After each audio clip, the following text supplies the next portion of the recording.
जी महाराज जी, कुछ ऐसे नियम या संस्कार जिनका जीवन पर्यंत पालन करना चाहिए।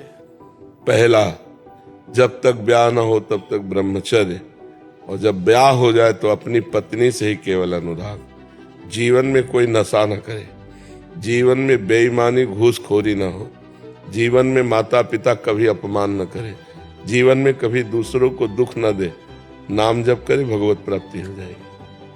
अब इतने नियम पालन कर ले तो सिद्ध महापुरुष हो जाओगे। नहीं, हाँ, विचार आदि फैला हुआ है। ऐसी स्थिति में देखकर विवाह से डर सा लगने लग गया है कि जो भी विवाह करके आएगी वो कहीं मेरे भगवत मार्ग में बाधा ना बन जाए। है तो बहुत है भयावह की तो ब्याह है तो खतरे का मोल लेना आजकल, क्योंकि बॉयफ्रेंड गर्लफ्रेंड ये सब जो चल रहा है ना, ये बहुत विषैला चल रहा है। क्योंकि मान लो जैसे अब 2-4 लड़कों से जो मिली हुई है, वो एक पति को भगवान मानकर कैसे पूछ सकती, बड़ी समस्या है। बहुत पवित्र लड़कियां हैं जो अपने जीवन को पवित्र रखे, पर है बहुत कठिन। पवित्र आचरण विहीन हो रहे हैं तो अपने को पवित्र की आशा कैसे हो सकती है? नहीं, घर वाले भी जबरदस्ती करते हैं कि करो, ये इकलौता मतलब वंश बढ़ाओ, मतलब चल। आप घर में तो संतान उत्पत्ति करके वंश उत्पन्न करना, साल भर कुछ अन्न कम पाओ, शंकर जी की उपासना करो, महाराज हमें पत्नी दे दो, भगवान शंकर की आराधना करो, हमें देवी जी की आराधना करो, तो कोई हो कि सुशील सज्जन मिल जाए। होती बहुत कम है बहुत कम। पर भगवान ने कहीं ना कहीं अगर ब्याह है तुम्हारे भाग्य में तो लिखा ही होगा, कहीं ना कहीं तैयार हो रही होगी वो भी आपके पानी ग्रहण के लिए।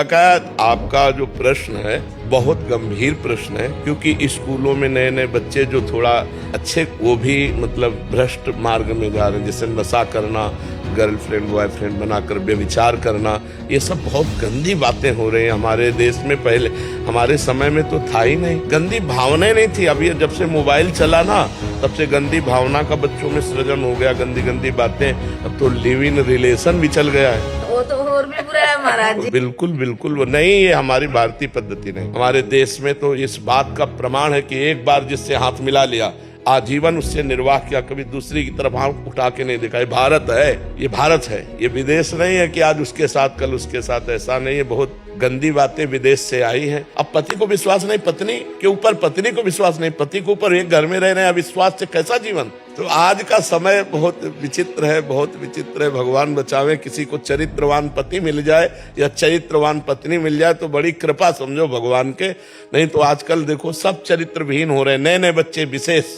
हमें लगता है सुधार करो भाई, जो सुन रहे हो, अपने चरित्र को पवित्र रखो, अपने जीवन को महान बनाओ। ये सब गंदी बातों से कोई महान नहीं बनता है।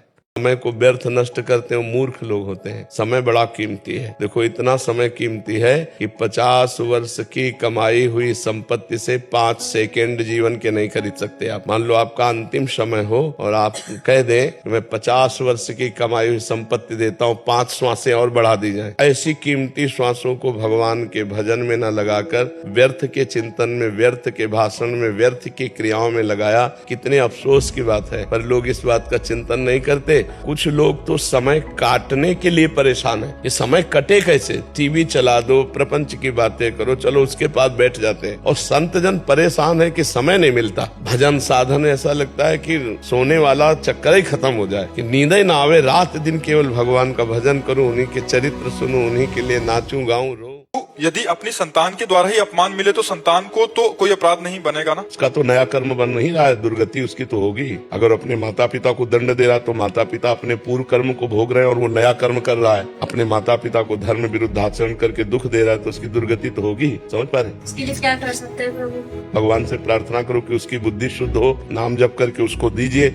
2 माला 4 माला नाम जप कीजिए और भगवान से प्रार्थना करके उसको दीजिए, उसकी बुद्धि शुद्ध हो जाए तो अपराध काहे को करेगा। प्रभु वो खुद नाम जप करती है, श्री जी की सेवा भी करती है, बहुत अच्छी है। और मेरी बहन भी है तो वो भी ऐसी ही करती थी, आज वो बहुत दुखी है, तो इसलिए मुझे बहुत डर लगता है उससे। अब नाम जप करें, नाम जप से बुद्धि शुद्ध हो जाएगी। शुद्ध बुद्धि से अपराध नहीं होते, हमको पक्की बात पता है। जब तक नाम जप ठीक से नहीं करोगे तो बुद्धि अपवित्र रहेगी। अपवित्र बुद्धि में दूसरों का अपमान, दूसरों की हिंसा, दूसरों का दुख, ये बना रहता है। माला चलाना कोई खास बात नहीं, भजन करना खास बात है। माला में अंगुली घूम रही है और जबान में नाम जप नहीं चल रहा, मन नहीं लग रहा, उसका कोई महत्व थोड़ी। अंगुली चलाने से थोड़ी कोई महत्व है। अंगुली चलाओ या ना चलाओ, तुम्हारा मन भगवान के चिंतन में लगना चाहिए तो परिवर्तन होगा।